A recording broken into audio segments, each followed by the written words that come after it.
Right, listen to this, because you're no gonna want to miss it. The Celtic board's just been hit with a brutal vote of no confidence. We've let our god of goals slip away for pennies, and Brendan Rodgers is about to face the media in what could be his toughest grilling yet. I've got some massive stories for you today, and trust me, the last one is the most explosive of the lot, so stick around right till the end. Massive thanks to you for helping us smash 500 subscribers, but that's just the start.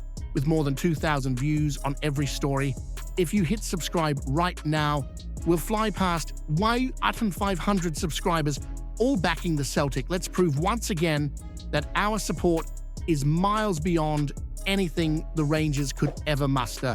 We have 6 news a day to keep you updated with the mighty Celtic. Hit that subscribe button and be part of it. Let me tell you, this is where the story gets heavy. The Celtic board's just been smacked with a vote of no confidence straight from the Celtic Supporters Association. And you know what? I cannae say I'm shocked. After the mess of that transfer window, the board thought a 1,000-word statement on a Saturday night would calm things down. Instead, it just poured petrol on the fire. Classic, eh? The CSA sat down with Michael Nicholson and the suits on Friday, and from what I'm hearing, the answers they got were about as useful as an umbrella in a Glasgow storm. Nothing concrete, just the same tired lines. So, the branches met, had their say, and boom, they've officially put through a vote of no confidence in the board. This is nay just noise anymore. This is pressure, real pressure. And here's the thing, when the Celtic support starts to turn like this, history tells you something's got to give. It feels like the board are trying to treat you like you just swallow whatever's served up, but you're smarter than that. Now here's the question I need to put to you. Do you actually believe this board can ever be trusted again to put the club first? Or has the time come for a full clear out at the top? Hit that subscribe button, lads. Let's giant loudly till we hit 1,500 mad Celtic daffs. You know, this just makes the blood boil. Celtic's board really managed to turn a striker situation into a full-blown comedy sketch, except nay one's laughing. We sold Adam Ida for 7 million quid, scrambled about like a cat in the rain, and ended up with Kelechi Iheanacho, only after Sevilla basically shoved him out the door. A striker who's been living off that 19-goal season from years back like it's still on his CV. Since then, he's scored about as often as the Rangers lot win in Europe. And here's the real kicker.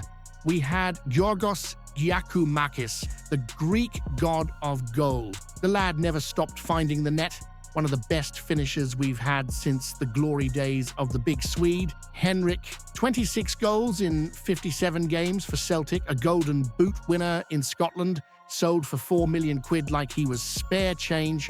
4 million. Now look at him back home in Greece, already scoring again, like he never left. Meanwhile, we're stuck praying that Iheanacho suddenly remembers how to score in proper leagues. It's pure madness. You could have had Kyogo, Aida, and Giakoumakis all fighting for a place. That's the kind of depth a club like Celtic should always have. Instead, we're left with a striker crisis of our own making.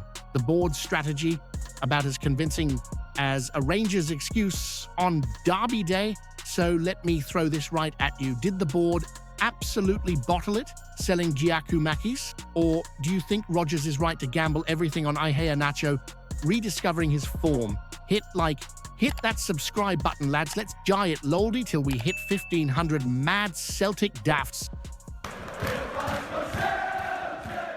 You couldn't script this any better if you tried. Deadline days been and gone. The transfer window was a shambles, and because the international break landed bang on top of it, Brendan Rodgers has had the luxury of lying low while the Storm's been battering Celtic Park. A godsend for the board, But for you sitting there, it's been silence at the exact time you wanted answers, and what did we get instead? Some daft, anonymous club source whispering in the papers that Rodgers is the problem, as if we're all daft enough to believe that. Then a Celtic statement so patronising it read like you're more telling you off for leaving the lights on. Not a word about the real issues, just more spin and excuses. But the silence is about to break. Friday's the day. Rodgers will be wheeled out to preview Kilmarnock, do the Sky sit-down, face the press, and even the fan media.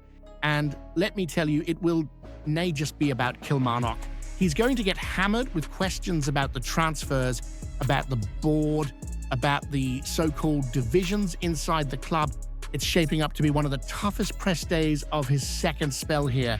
So here's the question I need to throw at you. Do you think Rodgers will come out swinging at the board and stand up for Celtic, or will he toe the party line and just give us the usual cliches? Hit that subscribe button, lads. Let's jay it loudly till we hit 1,500 mad Celtic dafts.